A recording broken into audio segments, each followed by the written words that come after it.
Therapy Chat Podcast, episode 221.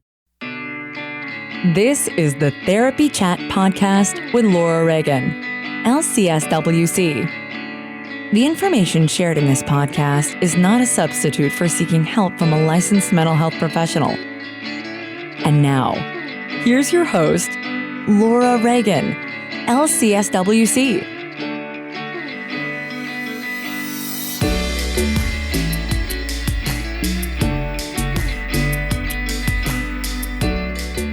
Today's episode is sponsored by Therapy Notes. Between writing notes, filing insurance claims, and scheduling with clients, it can be hard to stay organized. That's why I recommend Therapy Notes. Their easy-to-use platform lets you manage your practice securely and efficiently. Visit therapynotes.com to get 2 free months of Therapy Notes today. Just use the promo code TherapyChat when you sign up for a free trial at therapynotes.com. Hi, welcome back to Therapy Chat. Today, I am very happy to be bringing you an interview with my friend, Kara Bolling. Kara Bolling, MSW, LCSW-C, is a somatic psychotherapist near Baltimore, Maryland. She works with adults and young adults who feel the struggle of absent or unsatisfying relationships, with people who have experienced trauma, and with parents who need extra support during the toddler and teenage years. Kara lives in Baltimore with her husband and 2 precious children. She enjoys singing and making things. She is the author of the new book, The Therapist's Guide to Being Pregnant. I always love talking with Kara. She's such a cool person and so mellow.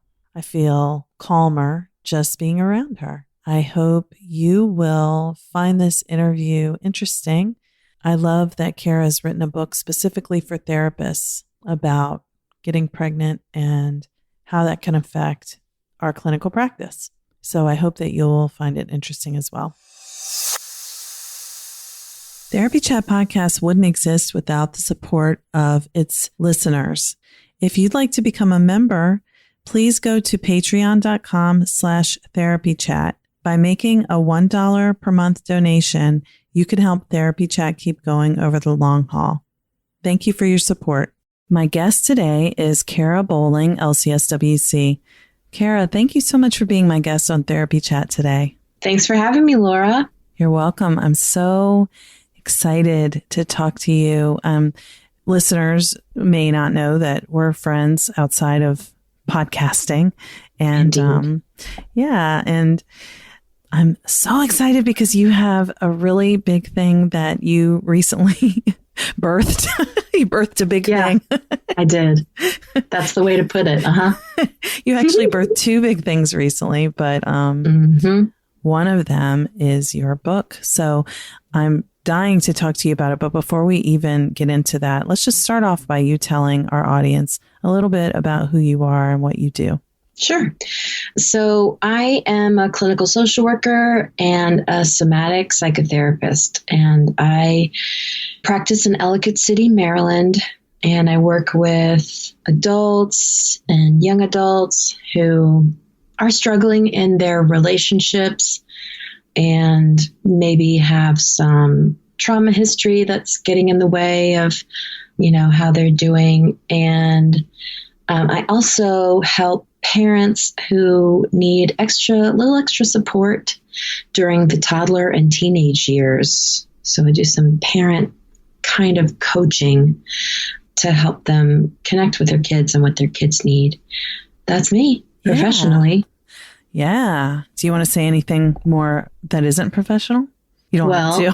Then you mentioned birthing earlier. So I'll say in the past 3.5 years, I have in fact birthed 3 huge major things, 2 of them being children. And they're just the most adorable things I've ever known. And the 3rd one being this book. Yes. So your book is called The Therapist's Guide to Being Pregnant. Yeah. And why don't you just tell us a little bit about why you made this book and how it all came to be? Sure. A little or a lot. Yeah, sure. So I don't know, 4 years ago or so, I was pregnant for the first time. I was working in an agency setting, and I had a private practice part-time on the side. And I got pregnant and I thought, oh my God, okay, I don't know what I'm doing with this whole pregnancy thing. And then I thought, and there are all these books, if you don't know what you're doing, like with pregnancy, there's so many books that tell you about pregnancy, and there's apps, and they tell you about labor and delivery, and they tell you about postpartum, and stuff. But then I thought, and oh my God, I'm going to be pregnant like in front of my clients, and I'm going to have to like show up with a very personal part of myself in a way I never have before. I won't have a choice about it because I'll be showing that I'm growing a life inside my body. What's that going to look like? And I had so many questions, and I didn't really find good places to get the answers to my questions. So the seeds of this started, were like planted back then. And at the time, I had a supervisor and, clinical supervisor. And so I had some people to talk to about it. But then when I got pregnant a second time, a couple of years ago, I was full-time in private practice. And I was like, when your kids are small and then they like grow up, you forget what that early time is like. Yeah. And the same thing happened for me with pregnancy. I was like, oh my God, I don't remember what I did. I don't remember how I did it. I don't remember, Mm-hmm. So I started to look for the information again, to answer some of my questions. And honestly, that second time, my biggest question was, get ready for it, Laura. I'm bracing myself. What if I'm sitting with a client in my first trimester and I get morning sickness and I puke? That was my That's a biggest fair question. Isn't that so scary to think about? Like, what if you're sitting with your client and like you're not really ready to share that you're pregnant, right? But you are secretly. And then you feel like you're going to literally vomit. What do you do? And it sounds funny, right? But like that was probably the thing that started me on this entire journey to write this book, because I was so nervous about what if I puke in session with client. So how's that for an origin story? Yeah, no, I mean, I think it's funny too, because I know that we are both in a Facebook group with a lot of therapists who are Mm-hmm. moms. Mm-hmm. And I've seen people post that question, like, Mm-hmm. what do you do? Like, how have you handled this? And yeah. So now I always say, well, as a matter of fact, Kara just came out with a book, but before that, I wouldn't really know how to answer because, my kids are now adults, and I wasn't a therapist when I was pregnant, but I was that first trimester, really throughout both pregnancies, I felt so nauseous all the time, the time. It really changes the way you function in the world. It, requires a lot more energy of you. Your body is doing all this, new stuff. And, if you're going to continue on in your professional career when your body is doing all this, new stuff that really throws you off, it can be hard to figure out how to do that. And, when I started writing this book, I didn't know about Facebook group and all of my therapist friends were like you, they're therapists now, but when they were starting to have their kids, they weren't in the same position. So then even for that person who's trying to guide you, I would think that it's removed from their present experience. So they don't really, but the thing that there's something that's like coming to the forefront of my mind while we're talking that based on knowing you and what I've seen that you've written about your book, I also sense that you are kind of coming at this a little bit differently from, like I don't know if this is even like cool to read anymore, but back when I was pregnant, it was like what to expect when you're expecting. And it was very concrete, like week 1, week 12, week 26. And it was concrete, like your baby will be this size. You may be feeling some of these symptoms, but I sense with that what you've written is more, I could be wrong, so please correct me, but it seems like it's more of a holistic approach, like in like tending to yourself. Yeah. Not just the planning for what you're going to do about your practice. Yeah. That is actually such an important part of this whole journey is you really can't just focus on your baby and your business.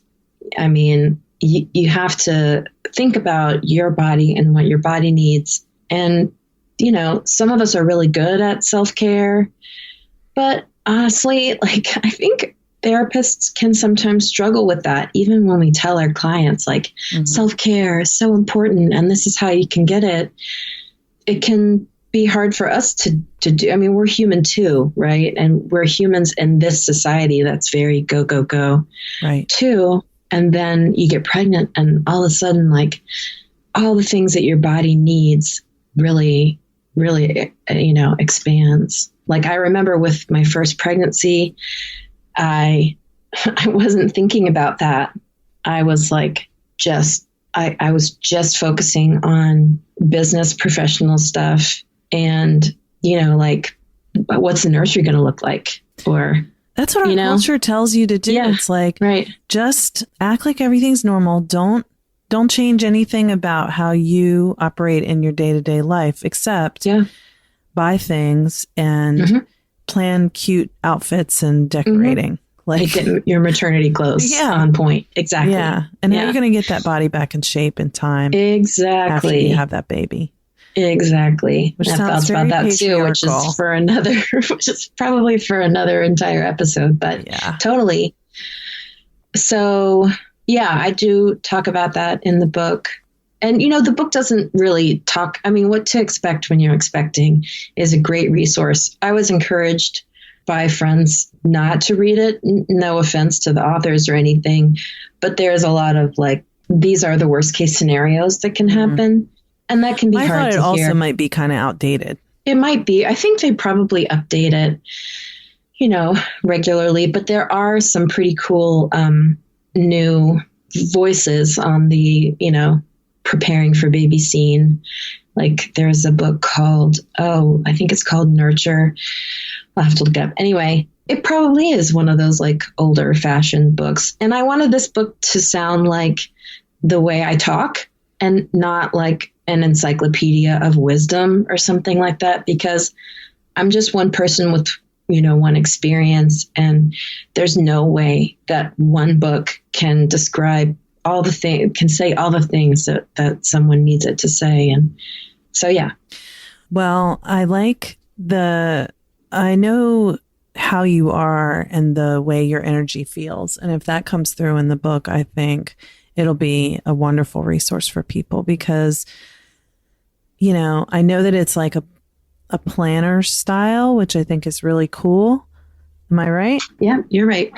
Mm-hmm. There are prompts, you know, I'll say a little bit about this or that, and then there'll be sections that's called Let's Break This Down, where there are prompts, and then you can make your notes about what you think and how you think you might handle this or that thing. There are also checklists at the end of each section so that you can keep on track with the timeline and the tasks that you might want to accomplish within each trimester. So it's got a little bit of that planner vibe to it. Yeah, it sounds like it's sort of, I got the impression that, again, I might be reading into things, but I got the impression that it's kind of like addressing different ways that people take in information and providing it. You know, maybe you only have time to look through a checklist, or maybe you have time to really sit and reflect and you want to do some journal prompts and, you know, and then other times maybe you just want to, you know how it is when you're pregnant, or if you have, especially if this isn't your first child, like you just have limited time. So like turning to chapter on, the second trimester or whatever. Yep. I mean, it's pretty digestible book. It's not very long. And so you could probably get through it in like a couple days, Yeah. I mean, anyway. Yeah. Well. Yeah. Yes. Basically. Yeah. So that's a yes on that. So I'm thinking, I don't know, my mind is just starting to work like a lot of different thoughts about this as we're talking about it. But you were mentioning to me before that you didn't really say to yourself, I'm going to sit down and write a book. It was like a different experience. I don't know if you want to share that with our listeners, but can you tell me how this all came to you? Well, totally. What I said before about what if I puked during a session, that was, kind of a motivating factor. But once I looked around and couldn't find the answers I was looking for, this book, I kind of channeled it. I didn't have to make myself sit down and write it. It just kind of kept coming to me, and in the style that I wrote it in too, that's kind of conversational and kind of sounds like me, and quirky, and sometimes attempting to be funny, and sometimes landing that and sometimes not way. And so I was just, it was a really satisfying creative experience, actually, because I would have these moments where I would sit down and I would organize something I had just been thinking through. And I'd have these other moments where I would safely pull my car over to the side of the road in order to dictate a thought into my phone. As I said before, yes, always never use your phone while driving, folks.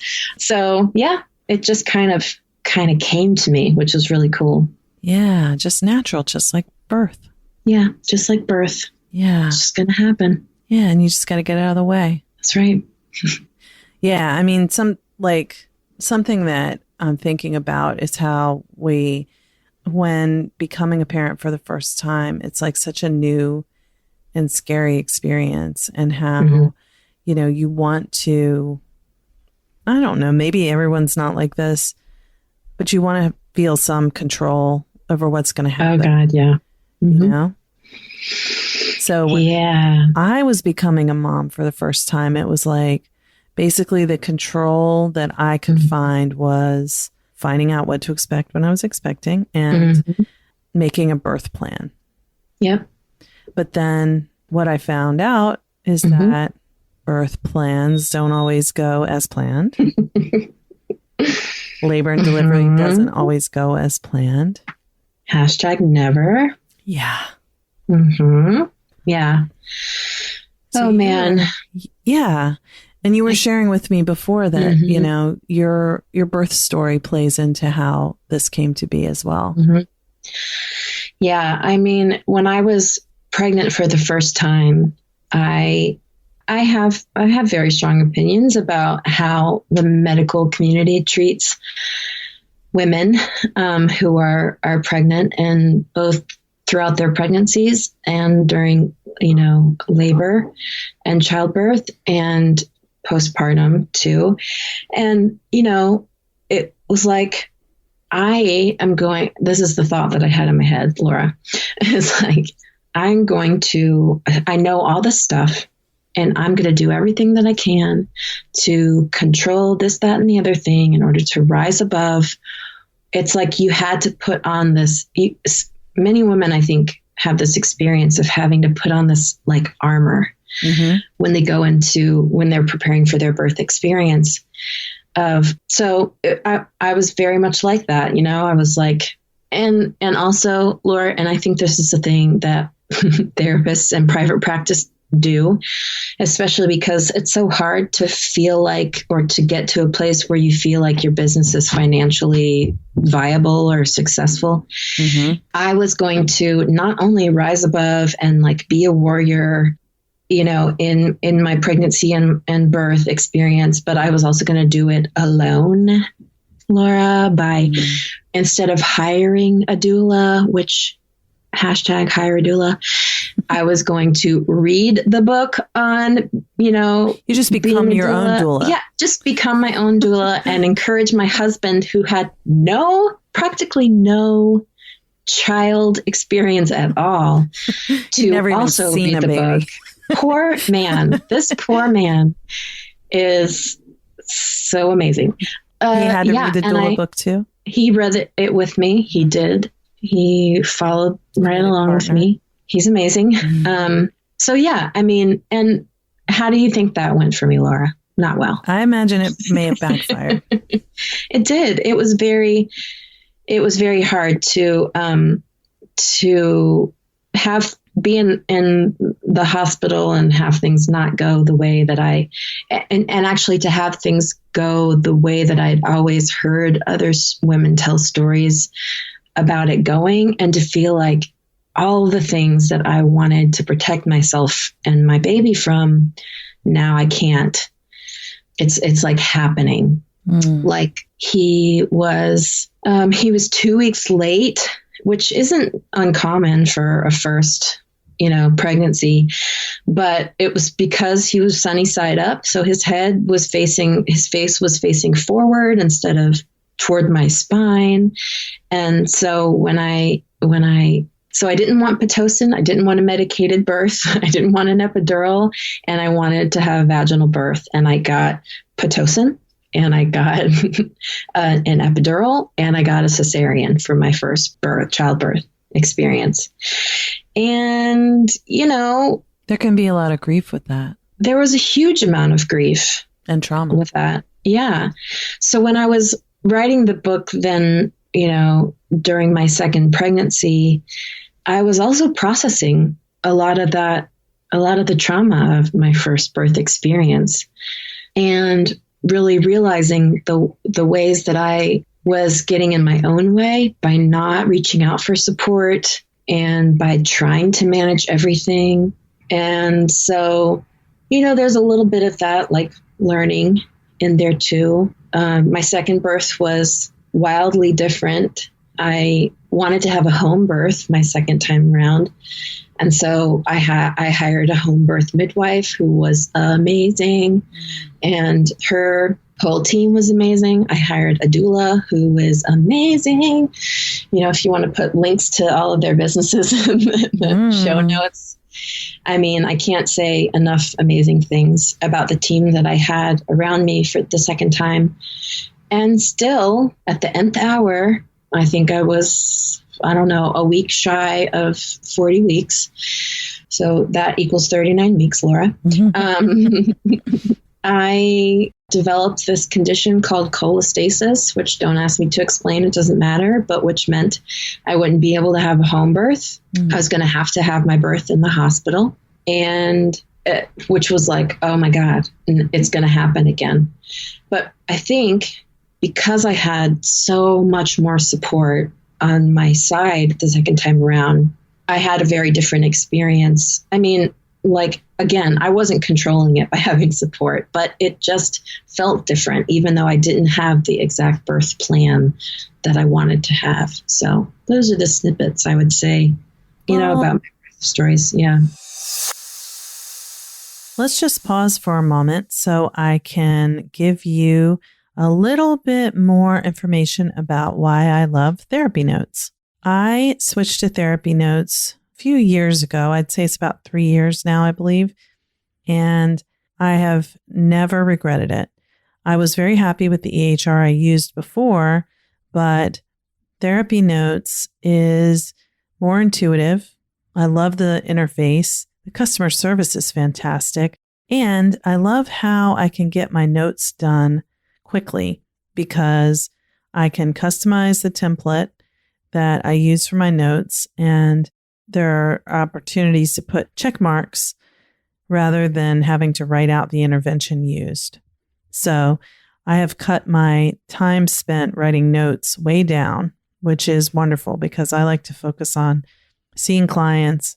I know documentation is an important part of our work, but it can also be time consuming, and that is why I love using therapy notes.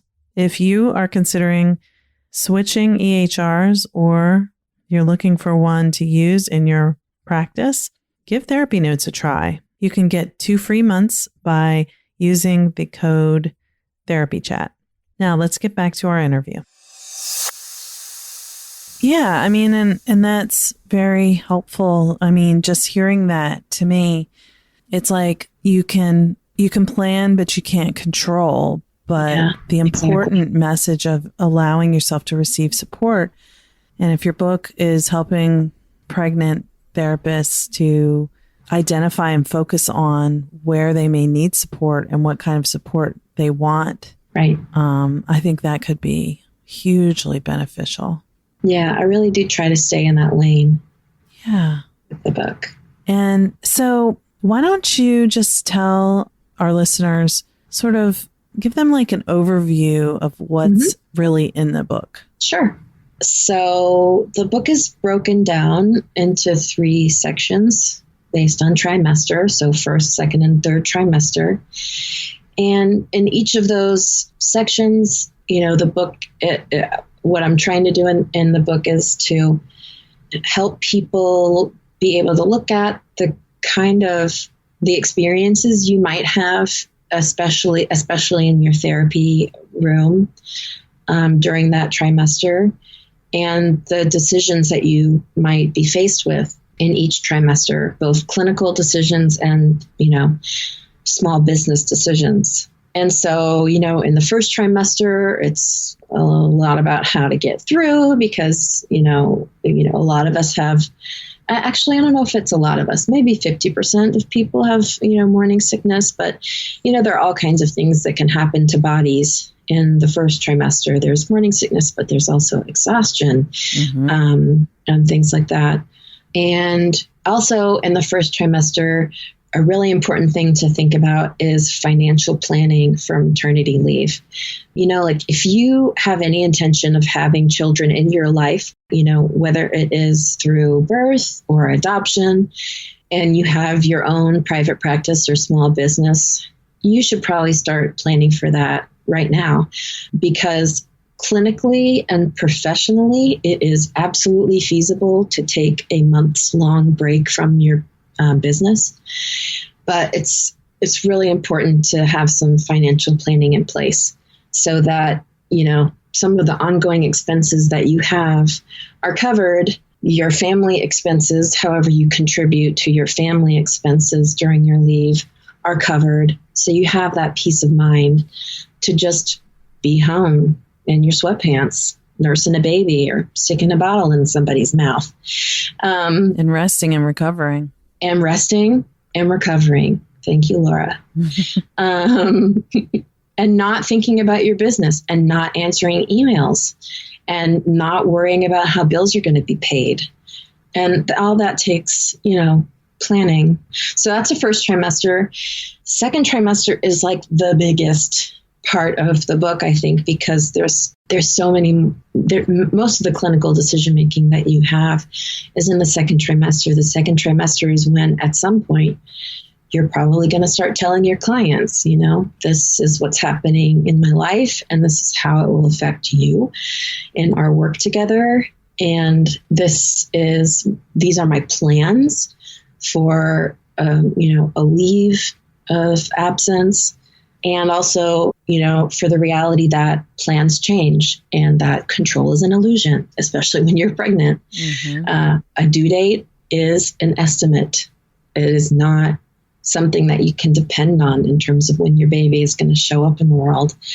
And then there's always things that sometimes happen that we don't expect to happen that, we need to be mentally and emotionally as prepared as we can for. And we also need to have some understanding of how to and do some work with helping our clients be prepared for those inevitabilities or those unpredictabilities too. So that's the second trimester. And then what do you do in the third trimester? You sort of like make sure all your ducks are in a row for the end of things. And you might be doing a little more self-care, because third trimester is when your body starts to really tell you that this is a thing. One of my midwives said that, I don't know like where she got this fact, but that being pregnant is like running a marathon. Being pregnant is like running a marathon. It is exhausting, especially in the third trimester when your belly starts to get bigger and bigger. So some of those things are in the book, in that part of the book. And then also a position that I take, which not everyone may agree with, but that I think is pretty important in terms of therapeutic relationship, that when you're preparing your clients in the third trimester for your maternity leave, paternity leave, parental leave, you might want to find a way to say goodbye. And that doesn't mean, I'll never see you again. But when you go away on September 7th, which is, or September 1st, which is when I stopped working with this last babe, and then you come back on January 1st, you're not going to be able to pick up right where you left off before.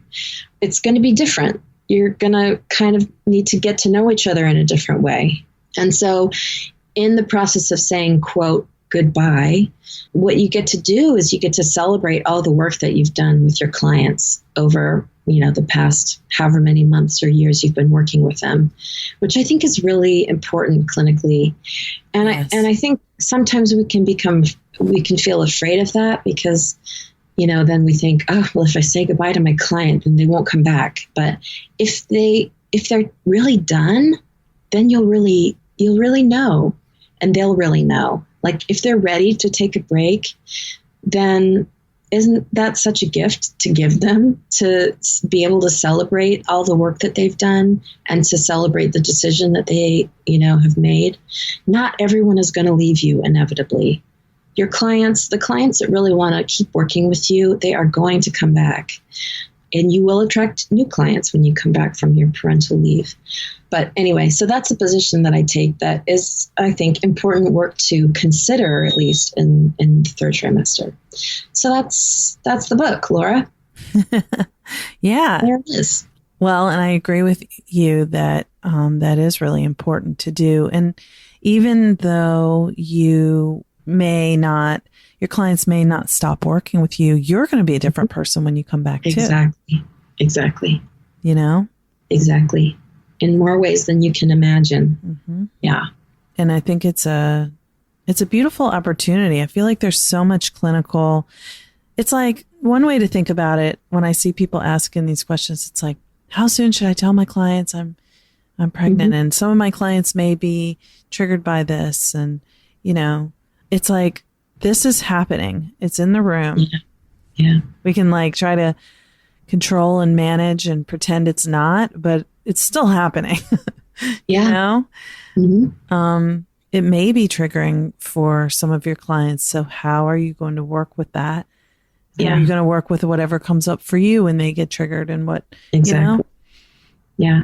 So there's so much depth and richness to what can be explored that you didn't have the opportunity to do before because this wasn't happening in the room. Exactly. It's a huge opportunity for growth for you, for your client, and the relationship that you have with them. It's huge. Yeah. And I think it's beautiful too, in that you can't hide it. So, that whole idea of being a blank slate is throw that out the window. Can't do it. Because now they know that, if you're a female identified person who's pregnant, you had sex. Now they know that you've had sex. Yeah. If you're female identified and you're pregnant in that room, you had sex and your client can see it and can sense that. And there's a lot become a mother, and then you'll be a mother, and that will be, so it's like. Yeah. And that could be hard for them in ways too. Right. Yeah.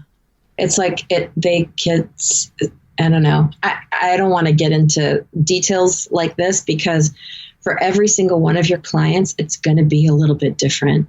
And it's so interesting how different it can be. Their individual experience of your pregnancy.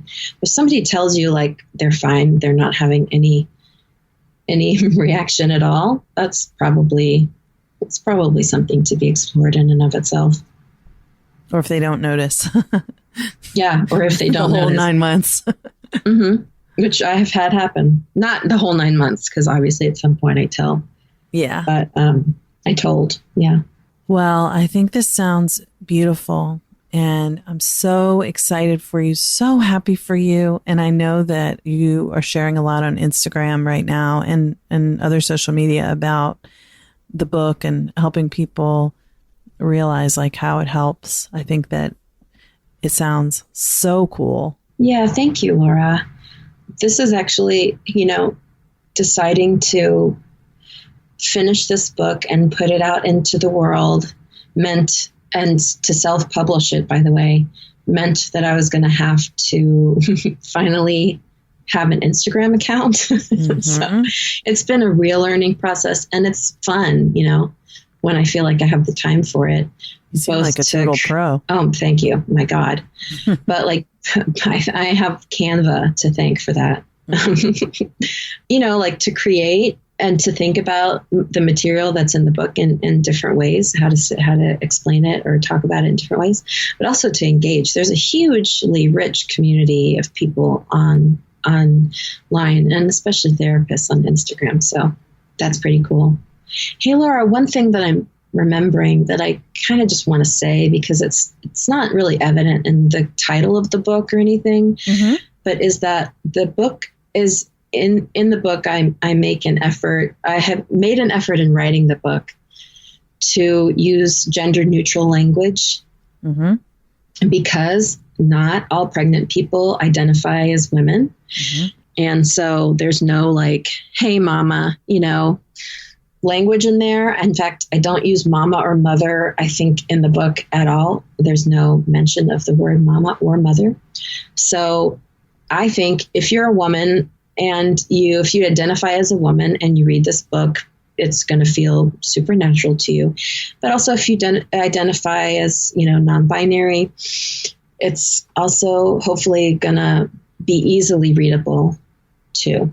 I'm glad you mentioned that. And yeah, that's an important aspect. I know that's who you are, is to be very cognizant of all the possibilities and to be very sensitive about including and not excluding anyone. Yeah, we're all humans here on this planet. Well, I think that this book is an important contribution to this human family that we are, and I'm so glad that you created it. Thank you. I wish I could release this before tomorrow, when you and me, with a huge group of your fans and supporters, are going to be at the Bloom Room in Baltimore. We are, yes. For your book launch party. That would be fun, but it's going to be fun anyway. It's going to be a fun party. So by the time every one of you listening hears this, that will have already happened. And maybe by then you'll already have heard that Kara Bolling is a New York Times bestselling author, but you can say, I heard her when. We shall see, Laura. We shall see. So, Kara, where can people find your book? Yeah, the book is on, you can order it from barnesandnoble.com. You can order it on Amazon if you're into that. And you can also order it from a website called IndieBound, which connects to local booksellers in your area. And my hope is to one day get this book on, a local Baltimore bookstore shelf. We got to support our local businesses, don't we? Oh, yeah, for sure. If you really don't care about writing your thoughts down, you can also get the book on Apple as an ebook version too. Oh, you mean if you don't want to use it as a workbook style? Okay. Yeah. Awesome. So what about for people who want to find out more about working with you as their therapist? Where can they find you? Sure. You can visit me at karabolling.com. That's Kara, B as in boy, Olling. Perfect. And I will put links in the show notes to your website and a link for them to pick up the book. I think this is really needed. I'm so excited. I'm honored that you're even letting me come to your party. And thank you for taking the time to talk with me today on Therapy Chat. Thank you so much for having me, Laura. Thanks so much for listening to my interview with Kara Bolling. I hope you enjoyed it as much as I did. I think this book is something that has been missing and something that many therapists who are planning to get pregnant or who are pregnant will find very helpful. Until next time, be well. Thank you so much for listening to Therapy Chat. Today's episode is sponsored by Therapy Notes. There are many ways to keep your practice organized, but Therapy Notes is the best. Their easy-to-use, secure platform lets you not only do your billing, scheduling, and progress notes, but also create a client portal to share documents and request signatures. Plus, they offer amazing unlimited phone support, so when you have a question, you can get help fast. To get started with the practice management software trusted by over 60,000 professionals, go to therapynotes.com and start a free trial today. If you enter promo code TherapyChat, they will give you 2 months to try it out for free. Just another reminder that if you'd like to become a member of Therapy Chat, supporting the podcast while receiving fun member perks and being able to communicate with me one-on-one, go to patreon.com/therapychat. If every subscriber donated just $1 per month, Therapy Chat would be able to keep going strong indefinitely. Thanks so much for your support. Thank you for listening to Therapy Chat with your host, Laura Reagan, LCSW-C. For more information, please visit therapychatpodcast.com.